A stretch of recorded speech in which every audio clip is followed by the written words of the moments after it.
Hi hello welcome back to my channel. ನಾನು ಅರ್ಪಿತಾ ರಮೇಶ್.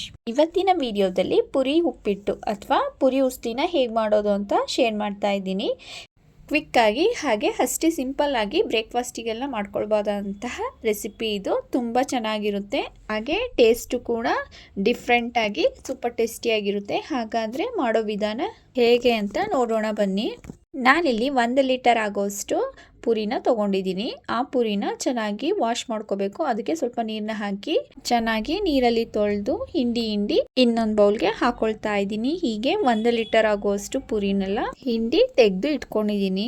ಒಂದು non stick ಬಾಣಲಿನ ಬಿಸಿ ಇಟ್ಕೊಂಡಿದ್ದೀನಿ. ಅದು ಲೈಟಾಗಿ ಬಿಸಿ ಆಗ್ತಿದ್ದಂಗೆ 3 ರಿಂದ 4 ಟೀ ಸ್ಪೂನ್ ಆಗುವಷ್ಟು ಆಯಿಲ್ನ ಹಾಕೊಂಡು ಆಯಿಲು ಲೈಟಾಗಿ ಬಿಸಿ ಆಗ್ತಿದ್ದಂಗೆ 1 ಸ್ಪೂನ್ ಆಗುವಷ್ಟು ಜೀರಿಗೆ, ಸ್ವಲ್ಪ ಕರಿಬೇವು, 1 ಸ್ಪೂನ್ ಕಡಲೆಬೇಳೆ, 1 ಸ್ಪೂನ್ ಆಗುವಷ್ಟು ಕಡಲೆ ಬೀಜ ಎಲ್ಲವನ್ನು ಕೂಡ ಗರಿಯಾಗಿ ಫ್ರೈ ಮಾಡ್ಕೊಳ್ತಾ ಇದ್ದೀನಿ. ಇದಕ್ಕೆ ಇವಾಗ 3 ಹಸಿಮೆಣಸಿನ್ಕಾಯಿನೂ ಕೂಡ ಸೇರಿಸ್ಕೊಳ್ತಾ ಇದ್ದೀನಿ. ಸಣ್ಣದಾಗಿ ಉದ್ದುದ್ದಾಗಿ ಕಟ್ ಮಾಡಿಕೊಂಡು, ಮತ್ತೆ 1-2 ದೊಡ್ಡ ಸೈಜಿಂದ ಈರುಳ್ಳಿನ ಸೇರಿಸ್ಕೊಂಡು ಚೆನ್ನಾಗಿ ಮಿಕ್ಸ್ ಮಾಡ್ಕೊಳ್ತಾ ಇದ್ದೀನಿ. ಈರುಳ್ಳಿ ಎಲ್ಲ ಚೆನ್ನಾಗಿ ಫ್ರೈ ಆದಮೇಲೆ 1 ದೊಡ್ಡ ಸೈಜಿಂದ ಟೊಮ್ಯಾಟೊ, ಹಾಗೆ ಅರ್ಧ ಟೀ ಸ್ಪೂನ್ ಆಗುವಷ್ಟು ಉಪ್ಪು, 1/4 ಟೀ ಸ್ಪೂನ್ ಆಗುವಷ್ಟು ಅರಿಶಿಣ ಎಲ್ಲವನ್ನು ಹಾಕಿ ಚೆನ್ನಾಗಿ ಮಿಕ್ಸ್ ಮಾಡ್ಕೊಳ್ತಾ ಇದ್ದೀನಿ. ಒಗ್ಗರಣೆ ಅನ್ನೋದು ಚೆನ್ನಾಗಿ ಫ್ರೈ ಆಗಬೇಕು. ಇವಾಗ ಒಂದು ಪ್ಲೇಟ್ನ ಮುಚ್ಚಿ 2 ನಿಮಿಷ ಫ್ರೈ ಮಾಡ್ಕೊಳ್ತಾ ಇದ್ದೀನಿ. ನೋಡಿ, ಇವಾಗ 2 ನಿಮಿಷ ಫ್ರೈ ಆಗಿದೆ. ಟೊಮ್ಯಾಟೊ ಎಲ್ಲ ಕೂಡ ಚೆನ್ನಾಗಿ ಬೆಂದಿದೆ. ಇದಕ್ಕೆ ಇವಾಗ 4 ರಿಂದ 5 ಟೇಬಲ್ ಸ್ಪೂನ್ ಆಗುವಷ್ಟು ತೆಂಗಿನ ತುರಿನ ಹಾಕೊಂಡು ಚೆನ್ನಾಗಿ ಮಿಕ್ಸ್ ಮಾಡ್ಕೊಳ್ತಾ ಇದ್ದೀನಿ. ಇದು ಕೂಡ 1-2 ನಿಮಿಷ